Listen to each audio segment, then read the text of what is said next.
Seven मां के ख़बर ॾींदा हलूं त हल्का रिपोर्टर महमद सफ़र सेवानी जी रिपोर्ट मुताबिक़ सेवन भरिसां ॻोठ बाग यूसुफ जे रोड जी मरमत न थी सघी, जॾहिं त इंडस हाईवे सेवन रोड खां बाग यूसुफ बूबिक ताईं जेको रोड आहे उहो साल 2022 जी ॿोॾि में 1 खां 2 महीना ॿुॾल हो।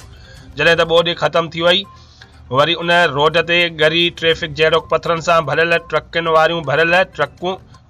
भरियल ट्रकूं ऐं पथरनि सां भरियल टालर हलण करे रोड हंधा हंधा ॾरी पियो आहे। पर सिंध हुकूमत जे हाईवे खाते उन रोड जी मरमत लाइ के बि उपाउ न वरिता आहिनि,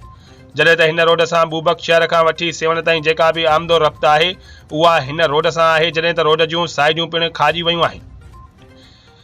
जिन जी बि हाईवे खातो सेवन मरमत न कराए सघियो आहे, जंहिंजे करे देह बाग यूसुफ जे रहवासियुनि निगरानी हुकूमत सिंध खां मुतालबो कयो त खुदारा कुझु कयो, हिन रोड जी मरमत करायो त जीअं हिन रोड ते हलंदड़ ट्रैफ़िक ऐं हिन रोड सां जेकी ॻोठ लाॻापियल आहिनि उन ॻोठनि जे रहंदड़ माण्हुनि खे अचण वञण में तकलीफ़ पेश न अचे।